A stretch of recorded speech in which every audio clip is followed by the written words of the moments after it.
salaamaaleykum mbokk yi ak xarit yi man Coumba Gawlo dama ñëw nag tey pour def déclaration bi ndax fi ma nekk ci bitim réew ndax nekkuma sax Sénégal jamono yi may wax ak yéen waaye fi ma nekk ci bitim réew daal dama jàng ci presse bi ay coow yu am ci ay mbiri visa ak ñoom seen daal di gis ni sama tur nag dañ ko cee tudd bañ ca tuddee sama tur nag bind ko ca journaliste ba bind dafa daat ne maa ngi cité li mu wax businessu visa luy indil artiste yi alal la daal di ciy tudd ay nit daal di ma ciy tudd daal ni ndax ñaari at ca gannaaw a ngi nii Coumba Gawlo ak groupam amoon nañ problème bu ni mel ma bëgg a xam ban problème bu ni mel ndax nit pour nga wax ni am na problème bu ni mel dangay wax problème am lan la bu fekkee xam nga ko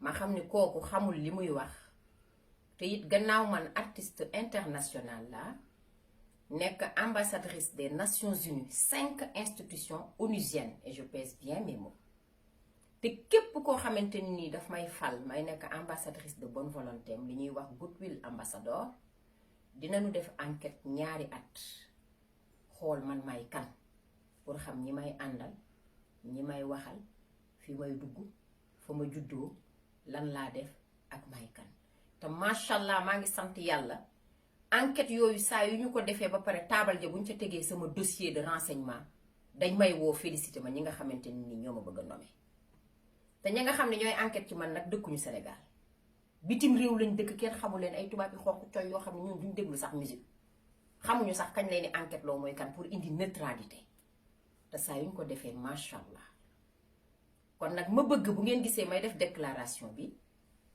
pour rek ñaan ñu arrêté ak it leeral aw ma sax lu lëndëm lu may leeral ndax man dugguma ci lu lëndëm waxuma lu lëndëm defuma lu lëndëm ànduma kuy def lu lëndëm te duma dem foo xamante ni nii sax buñ ma fa déggee ni ma accam te loolu aajowul ma koy wax ndax saabu du fóot boppam waaye àddina yépp seddal nañ ma ko te xam nañ ko rawatina sama réew mi ma dëkk nag muy Sénégal waaye dafa di bu wax jugee am ñuy def ay amalgame di wax dafa baax nga wax te lii dafa nekk lu sérieux loo xamante ni man j'ai préféré personnellement ma jël sama kàddu bopp wax ak doomu aadama yi ñu dégg ko ci sama nopp bopp bu ko defee du nekk seen noppi bopp bu ko defee du nekk nettali munoon naa wax sama cellule de communication bind leen document daat ni Coumba Gawlo se dissocie de tel mais bu boobaa lu ñuy bind di ko lire rek lay doon te xam nañu ne ñi jàng ci réew mi xëy na bariwul wala analphabétisme bi dafa bari wala du yegg fa ma bëgg ndax man ku ma xam-xam ma ci organisation te staff professionnel laa yor ay professionnel lañ yoo xam ne duñu ñuy jàngantu te man it damaa jàng xam samay droit xam li may def xam bu baax fi ma koy teg waaye bu ngeen gisee defuma benn këyit wala benn communiqué wala dara ma préféré wax dama bëgg rek di invité képp koo xamante ni journaliste nga wala bindkat wala doomu aadama buy jël sama tur di ko associé ci ay malversation bay jël sama tur di ko joxe ay exemple nga arrêté ko parce que man 30 ans de métier def naa ko macha allah mën naa ne sax lu ëpp 30 ans de carrière ndax 1986 laa commencé way depuis Voix d'Or te ba ma dalee way ba tey defe naa ne maa ngi sant yàlla sama bopp gaar naa ko gaar sama tur muñ ay neex-neexu àddina yoo xamante ni ay sacrifice choix de vie yu ma def la rek pour am une image irréprochable te loolu tey moo ma may crédibilité ak image irréprochable bi ma am ba institution onusienne bu jug ci sama réew ak sur le plan international voire mondial woo ma nekk seen ambassadrice de bonne volonté duma nangu nag pendant que man maa ngi liggéey di jug 6 heures du matin di liggéey bala maa tëdd 2 heures du matin ndax man aw ma jot pendant que je vous parle là je suis à l'étranger je suis en Guinée-Conakry où nga xamante ni nii maa nga fa en réunion ak ensemble le système des Nations Unies les agences est-ce que xam ngeen loolu ñaata nit la agence des Nations Unies cité leen ni ñu bëree ñooñu ñépp laa dajale ñuy def réunion di liggéey ci un programme boo xam ne du ci sama réew beneen réew la pour wane sama crédibilité loolu mooy firndeel sama crédibilité ak sama sérieux kon nag du ma nangu may def loolu nekk ci aw yoon di liggéey ak presse ni mu sensibiliser ñu may jël di ma taqal ci yoo xamante ni nii taquma ci tey bokkuma ci tey jegewuma ko tey te xawuma ko te duma ko def te jombal naa ko sama deret nag te jombal naa ko sama tur man xawma luy falsifier visa xawma luy fraude visa xawma luy truquer visa kon journaliste yi bind nañu xam li ñuy bind bu ñu jël sama tur di ko dendale ci benn problème bu am di ma ca taqal di ma ca dugal di ma jéem a taqal mënuñu ma taqal nag parce que man ñi may liggéeyal xam nañ ma te xam nañ maay kan waaye dindiku nag dafa baax li sama maam daan wax naan buñ la naree taqal yooyu woowil say géwal ñu ñëw waxal la man nag duma woo samay géwal maay sama géwalu bopp te ñi may liggéeyal xam nañ ma bu baax xam nañu maay kan ndax bés bu ne ñu xam li may liggéey te it nag koo xamante ni nii yow ay ambassadeur da ngay liggéey ak ñoom kooku soxla woo di jël ambassadeur di leen poignard dans le dos ndax kuy ay ambassadeur de pays étranger di seet si ci sa kër sa baay génn àddina ñu di la jaale si muy la France muy les Pays-Bas muy l'Italie muy le Japon muy la Chine bu ma dee lim duma fi jóge ci sa biir réew ak beneen réew boo dem ay ambassadeur di organiser ay dîner spécial en ton honneur ci sa tur sa modeste tur kon kooku defe naa ne ñàkk fayda ak doyadi gu day ne dem naan da ngay dem di furat wala ngay trafiquer lu lay yàqal ndax la nga fa am moo ëpp ay visa kon man soxlawu ma bëgg nag ñu arrêté bés ni ki tey képp koo xamante ni journaliste nga am nga loo bëgg a bind ci man te xam nga ko sax dafoo dina jàpp la mais boo amee loo bëgg a bind ci man wala loo bëgg a wax ci man mais am naa cellule de communication et ce sont de vrais professionnels woowal sama cellule de communication nga ni leen dama bëgg a defal interview seen artiste ci direction bi laa ko bëgg a jëmale bu ñu direction boobu intéressé ma accorder la interview bi sur la base de sur conseil de mes conseillers en communication su ko sama emploi du temps permettre it ma accorder la ko parce que loolu mooy yoon bi te loolu mooy déontologie professionnelle képp ku teggi yoon boobu nag jël beneen yoon di jéem a jël sama tur di ko mele ci quoi que ce soit lu dul yoon duma ko nangu et ça je ne le négocie pas je l'exige le respect de mon image le respect de mon nom ça je ne le négocie pas je l'exige parce que moi-même je me le suis exigé dama ko exiger sama bopp man dama am dundin ci àddina am gëm-gëm ci àddina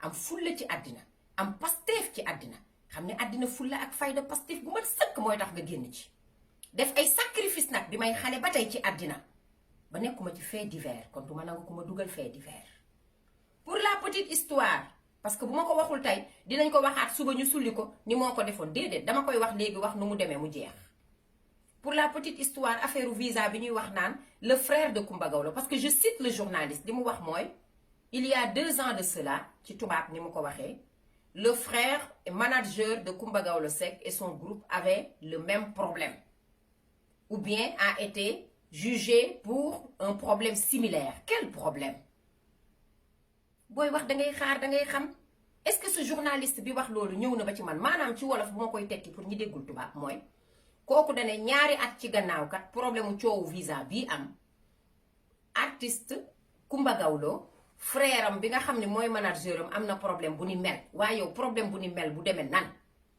est-ce que yow problème bi ni mel yow xam nga ko est-ce que yow ñëw nga ci sama fond de dossier est-ce que xam nga luy problème ba est-ce que def nga li ñuy sa déontologie professionnelle di laaj maanaam ñëw ci sama ay conseil wala nga ñëw ba ci man woo ma ne ma dama bëgg a xam fond de dossier bi lan la ma jox la sama version des faits nga dem wuti feneen version ci partie adverse ba daal di dajale ñaari ku jàngat am xam-xam nag ngeen amal affaire te xam bu baax li muy wax nag te man loolu yépp defu leen ko lu dul lu ne nii rek ñu tudd sama tur bi problème su amee ay visa ak yeneen waa Sénégal ni mu rëyee lu tax tudduñu fi ñi ko fiy def te ñi ko fiy def xam nañ ko fi ñu ni leen fi ñukk di jël sama tur wi man di ko tudd ci yëfu ñàkk a fayda nañ ko arrêté man ñàkkuma fayda doyadiwuma kuy wut ku ñàkk fayda danga ko dem wuti ci àll ba man ku ma xool xam ne doyadiwuma ñàkkuma fayda duma bàll puuda traînéwu ma man ku may xool sax ñaari loxo nga may nuyoo góor sax su ma xoolee sëgg te fu wér laa ko teg nag ndax dina ma xool naa ko xool bu tax dina xam fa mu war a mën a yamaat man rawatina ak jigéen kon góor yabul jigéen yabul ma bëgg nag kon nañu arrêté et je parle de manière honnête de manière sincère et je prends en témoin maa ngi jël témoin sama mbokku sénégalais sama mbokku africain sama mbokku àdduna ndax li may wax fu ne lay dem parce que je suis une artiste internationale te duma ab jaayir duma koo xam ne boppam bi boppam ngaaka la xam naa li may wax moo tax ma bëgg rek kon ñu arrêté ku ci soxla information me concernant woowal sama staff bu ma la mënee accordé interview ma accordé bu ma la ko mënul ma dem ci leneen et pour venir au problème dont ils ont parlé maanaam li ñu wax yaa ñaari at ci gannaaw ba di ci tudd sama frère manager na mu demee du li ñuy wax ma wax ko fii tey mu jeex ndax musuma cee wax waaye damaa décidé wax ci pour tëj dossier bi ba la ëllëg ñu ubbiwaat ko waxaat ca leneen. léegi nag su ma waxee la vraie version des faits ak na mu demee ba ñu xam ko keneen ku ca wax leneen nag yaa ko tey te bu boobaa lu la ca fekkit yaa ko teg sa bopp. na mu demee ca gàttal mooy man wutaluma kenn visa, man falsifié wu ma xaw ma nu ñuy defee loolu. man ambassadeur yi di reer si sama kër di ma seet si di ma rendre hommage di ma ñëw di seq ak man ay projet humanitaire. je suis dans l'humanitaire di dimbali jigéen ñi ci seen liggéey, di dimbali jigéen ñi ci seen àq ak yelleef, di dimbali xale yu jigéen ñi ci seen njàng pour ñu yóbbu leen ñu jàng, di dimbali xale yu jigéen ñu bañ leen a marier force ci teel, di dimbali le développement culturel, économique et social de mon pays. kuy def loolu doo dem di def yi fi ñàkk fayda ndax sa image fa ngay toog ak ña ngay waxal moo ëpp solo yëfi ñàkk fayda, ndax foo fen benn yoon doo fa fenaat doo fa duggaat de. te man duma dem fenn di fa wax lu dul yoon, duma dem fenn di fa wax lu dul dëgg, duma dem fenn di fa fen. te kuy falsifier ay visa, ay ambassadeur duñu ñëw ba bésub tey jii di la seet si sa bureau, di la seet si sa kër. boo demee beneen réew ñu ñëg yi yaa nga fa ñu woote téléphone ne dañ laa bëgg a gis, organiser dîner à ton honneur. man fu ma dem diplomate laa fa, fu ma dem international laa fa, ambassadeur laa fa, te defuma lenn luñ ma yabe. kon pour revenir sur le problème précis, ce qui s'est passé mooy man wutaluma kenn visa. Abdoulaye Diagne sama musicien, et je le dis clairement te ci vidéo laa nekk, moo ma sollicité ma jël rakkam jabaram yóbbu ko Europe mu dem seeti ay mbokkam ndax toog na lu yàgg Europe. mu ni ma dafa bëgg a dem ñëwaat ci été bi, bu ñuy dem tournée nañ ko yóbbuwaale te dina ñëwaat ni ma ndax xam naa la, ndax yow loo jël engagement danga koy def. waa nit ki bu liggéeyee 2000 ba 2020 nekk sa coloré la ñaat la service, xanaa di ko ko defal 20 ans de la tudde ma doom. ma yóbbu xale bi dem war a ñibbisiwul, ma woo leen téléphone di leen xale bi est-ce que ñibbisi na, ñu ni ma ñibbisi na. man leen jox leen ma passeport bi ndax damaa am rendez-vous ak ambassadeur ba. su ma demee won ambassadeur bi passeport bi, remercier ko ndax suñu projet yi ñuy defar, ma profité ci remercier ko ndax man lu ma wax dafay leer. ñu ni ma xale bi ñëw na mujj gi wóoloo ma lu dul ñu ne xale bi dafa feebar. comme acculé naa leen, teg leen pression, ñu daal di dem ambassade présenté wu ni ñoom ñooy xale bi ndax ragal nañ maa wax dëgg gi. wóoloo ma lu dul nekk France guddi ñu woo ma ni ma problème am na, Matar sa rakk de am na problème. ma ni mbaa jàmm, ñu daal di may expliquer ni mu demee. te yàlla xam na ni guddi googu mooy sama guddi gi gën a gudd ci àddina. sama baay bi dugg àddina ma ñàkk ko, guddi googu mooy li ko gën a metti, moo ma gën a mettil man sama baay bi ma ñàkk. ndax guddi gàcca la, fanaanee jooy ba bët set ndax gàcca, ndax bañ lu bon ak naan man sama partenaire bi ma am en face nan laa koy xoolee ci bët mu di ma xool, ma wax mu wax, li ma wax dañ. pour lan loolu man mooy li may mën a rey pour vous dire man sama crédibilité, sama ful ak sama fayda. ba loolu moo indi problème ya ca am. te ñooñu bu ñu doon ñuy foo kenn du leen téye benn fan, ñaari fan prison génne leen, bien que téye nañ leen. te d'accord naa sax ca lañ leen téye ndax nit danga koy sanctionné, te sant naa yàlla ndax ba ñu demee ci tribunal ba procureur de la république bi représenté la république moo ma doon défendre man. naan Coumba Gawlo kenn musu ko dégg ci lenn, kon ku fi indi turam dinaa ko defanteeg yow. pourtant défendre ma de te du sama avocat, mais mag ma doon jëlal part ndax sama fulla, sama fayda, sama sérieux. kon ngeen xam ne problème bi nii la demee tey de. du fraude de visa, du falsification de visa, du bëgg a def lu baax far lu baax la këpp ca sa kaw. loolu la. te ba léegi samay relation sama partenaire yooyu yàquwul ndax ambassade Italie ma mu concerné bërki démb boo njaay la ñu ñëw def seen délégation ni ma ambassadeur bi nee na dafa bëgg nga defal ko vidéo ci seen centre culturel italien bi ñu doon lancé fan résidence ba maa def vidéo ba ni ma yaay invité d'honneur am. waa foofu fu fa diggante yàqu ku fay fraude di falsifier ndax di nga am loolu doo ko am. man nag dindiwuma tuuma waaye dindi tuuma ak leeral. bu ñu la naree taxal ci lu dul yoon daa baax te damaa bëgg wax ci arrêté ndax man Coumba Gawlo je l'exige encore une fois le respect de mon nom parce que je tiens à mon image comme à la prunelle de mes yeux. maanaam sama tur mook sama bët yi laa yabale. xam nga kenn bëggul say bët tur, sama ñaari bët yi ni ma ko fonke noonu laa fonke sama tur ndax dama ko liggéey. dugguma ci lu bon, waxuma lu bon, awma fu bon, awma xarit bu bon sax duma ànd ak yow. nit ku bon, mbokk mu bon sax bëgguma ko.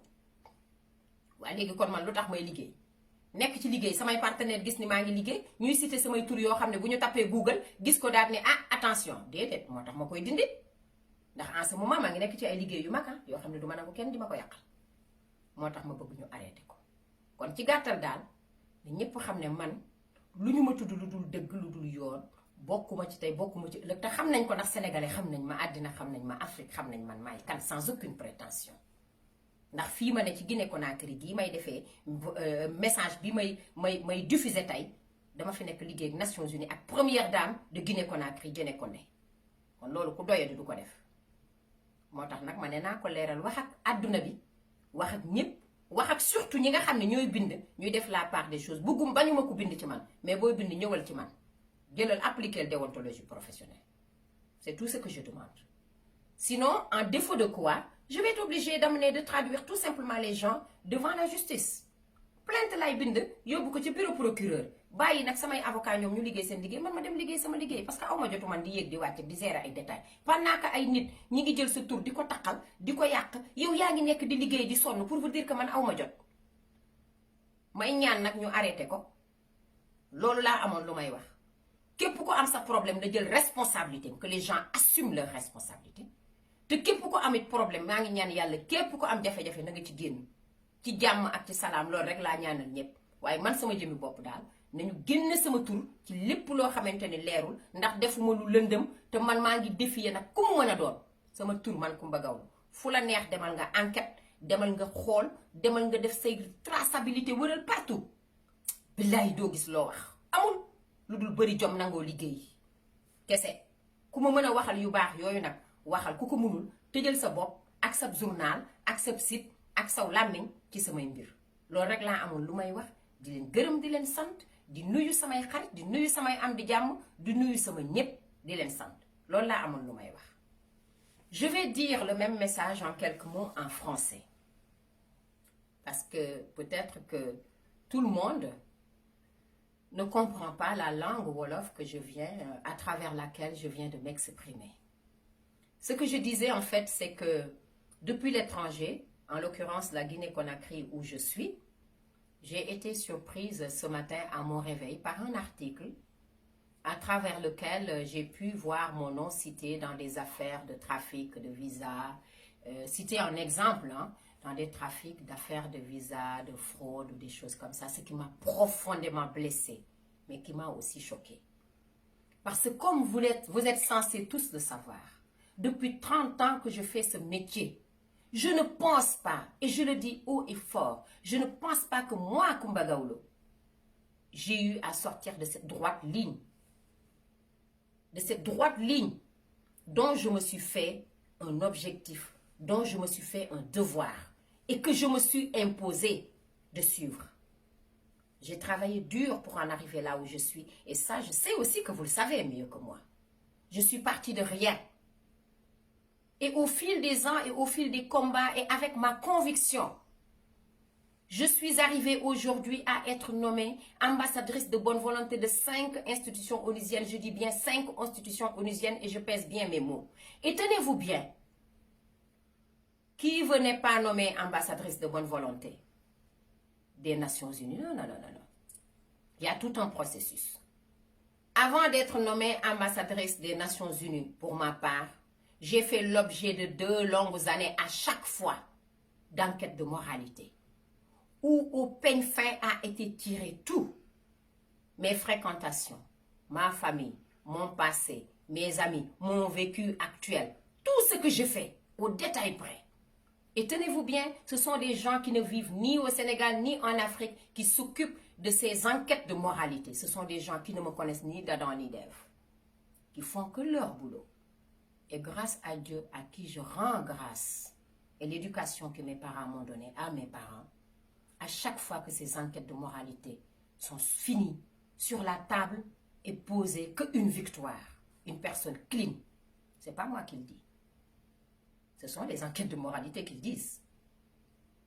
Alors je ne vais pas accepter que moi, pendant 30 ans de métier, 30 ans de carrière, 30 ans de dur labeur, 30 ans de sacrifice, 30 ans de choix de vie, où je me suis imposé cette rigueur, cette exigence, à savoir où est le bien, où est le mal, à même résister aux tentations et refuser certaines facilités de la vie, même si elles sont bonnes.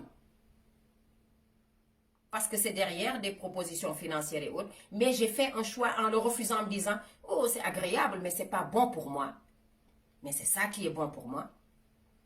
Que des personnes mal intentionnées, pendant que moi je suis à l'étranger, parce qu'au moment où je vous parle, je suis en Guinée-Conakry, où je suis en réunion de travail avec l'ensemble des agences du système des Nations Unies pour un programme aux côtés de la première dame Guinée Condé. Donc quelqu'un qui fait ça n'a pas le temps. Pendant que moi je suis à l'étranger, donc pour faire ce travail noble pour l'Afrique, pour mon pays, le Sénégal, que des personnes mal intentionnées se mettent à citer mon nom dans des articles sur des faux et usages de faux. Je suis désolée.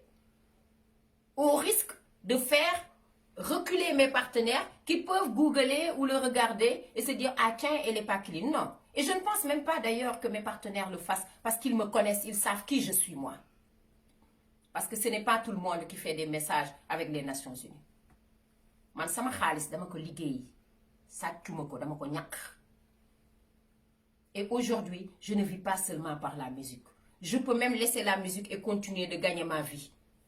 Parce que je suis une consultante internationale pour le droit des femmes, pour le droit de l'enfant, pour l'éducation des filles à travers la scolarisation, leur maintien à l'école, pour le mariage des enfants, pour l'abandon de l'excision, etc., etc. Si tu n'as pas quelque chose dans ta petite tête là, tu ne peux pas faire ça. Donc vous vous imaginez bien que ce n'est pas pour mes beaux yeux ou parce que je suis Kumba Gawlo que ces gens me déroulent le tapis rouge et que m'écoutent parce que je suis bien gentille. Ils n'en ont rien à faire que je sois gentille.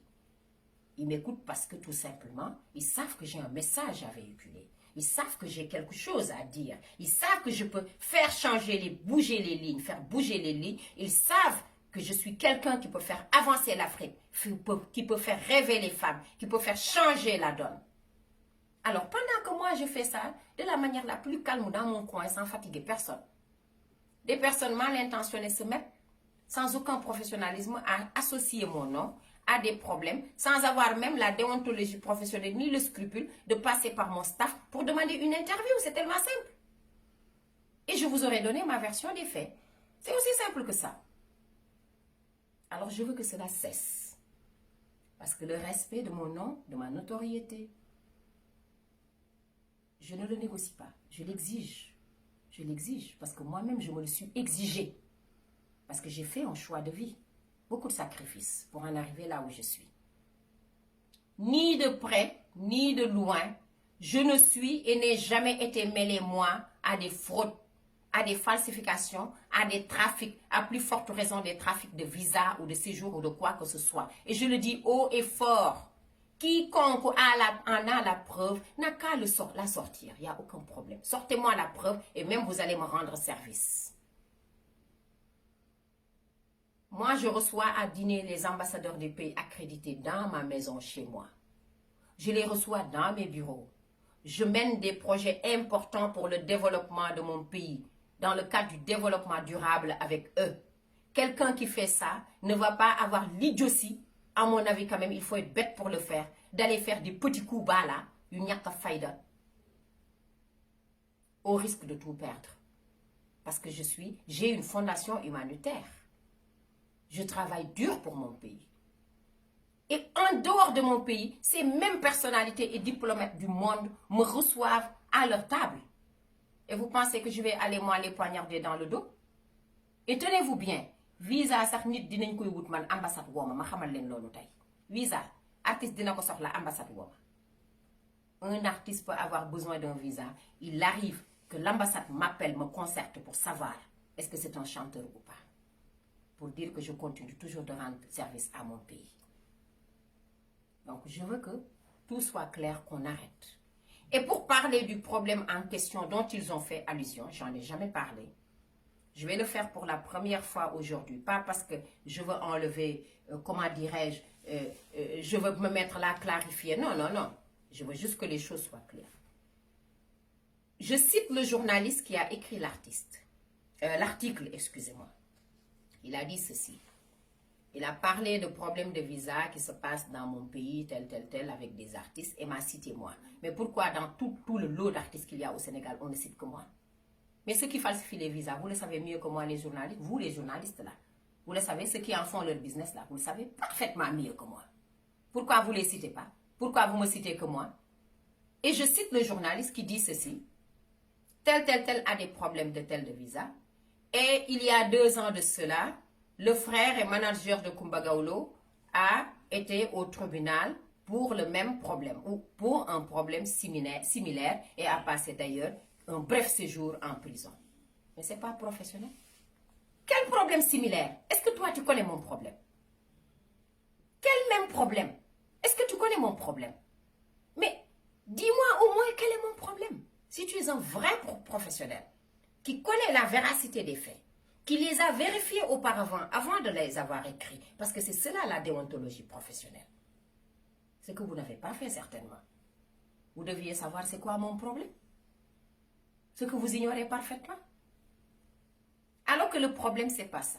Le problème en réalité, c'est que moi, Kumbagaolo, j'ai voulu aider Abdoulaye Diagne, mon musicien, depuis 20 longues années, de 2000 à 2020, en amenant son beau-frère, qui est le petit frère à sa femme, suite à sa demande, à rendre visite à sa famille et à aller partir pour l'été lors de la tournée. Au retour de la tournée, le garçon n'est pas venu. J'ai posé la question, savoir est-ce que le garçon est venu? On me répond que oui, il est venu. Je dis, dans ce cas, donnez-moi le passeport. Parce que je dois aller voir l'ambassadeur. Je vais le remercier parce que ma parole, elle est d'honneur. Moi, ma parole, elle est d'honneur. Et puis, au fil des temps, à force de les acculer, certainement se sentant acculés et ne sachant plus quoi faire, ils se sont dit, on va trouver la solution la plus tordue qui puisse exister. Ce qui est une inconscience totale. En se disant, on va aller présenter, dire que c'est moi. Malheureusement, moi je reste à Paris, on m'appelle, on me dit, ton frère Matar a un problème. Je dis, quel problème? On m'explique ce qui s'est passé. Et imaginez-vous, et croyez-moi, ce fut la plus longue de mes nuits. Et la plus douloureuse, même mon propre père que j'ai perdu. La douleur que j'ai ressentie dans cette affaire, je ne l'ai pas ressentie après avoir perdu mon père. Parce que mon père, au moins, je sais que c'est Dieu. Et ça, pour moi, c'est une douleur de la honte. Pourquoi? Parce que j'ai en face de moi une personne à qui j'ai donné ma parole et mon engagement et j'ai failli. Et je préfère mourir que de faillir ou de baisser le regard. Ça, c'est ma nature. Je suis comme ça, moi, Kumbagaolo. Et heureusement, la justice a bien compris qu'il n'y a eu aucune fraude plutôt, aucune falsification. Ils ont passé 2 jours à Rebeuss, vendredi, samedi. Lundi, ils ont été relâchés. S'il y avait de la fraude, ils n'allaient pas passer 2 jours. Et récemment, l'ambassade d'Italie en personne, qui est concernée, m'a invité même à faire une annonce pour leur théâtre. Et j'ai été l'invité d'honneur. Quelqu'un qui a des problèmes de visa ou qui falsifie ou qui fait des conneries de ce genre ne va pas quand même avoir l'invitation des ambassadeurs qui continuent à venir dîner à sa table. Si vous voulez quelqu'un à qu'incriminer, si vous voulez quelqu'un dont vous voulez salir l'image, cherchez ailleurs, pas chez moi. Parce que chez moi, je défie quiconque, il n'y a rien à dire. Absolument rien. Et je pèse bien mes mots. À compter d'aujourd'hui, je vous préviens. À compter d'aujourd'hui, je préviens. Là, je parle français maintenant comme une Africaine. Parce que je suis une vraie Africaine. Je vous préviens. Quiconque utilise mon nom sans passer par la déontologie professionnelle, c'est-à-dire le bon canal, par moi, cellule de communication, pour demander son interview, et se met à utiliser mon nom dans des choses qui ne sont pas claires, je vous assure et je vous garantis que je vais porter plainte directement auprès du procureur. Parce que mon nom, c'est moi qui l'ai travaillé, dur. Personne ne va dire c'est grâce à moi, à part Dieu et mes parents. Et je n'accepterai pas de faire des sacrifices pendant que d'autres viennent ternir mon image au risque de faire reculer mes partenaires qui vont penser que je ne suis pas clean, alors que moi je suis clean. Donc si le message est bien entendu, c'est clair, je souhaite vraiment, sans haine, sans rancœur, sans heurts, sans aucun problème, que juste mon souhait soit respecté, que mon nom soit respecté. Si vous le pouvez, tant mieux, vous ne le pouvez pas, abstenez-vous d'écrire sur moi. Parce que je ne suis pas à la quête d'écriture. C'est ce que j'avais à dire. Je vous remercie. Et j'ose espérer que mon message est bien clair et bien compris. Merci.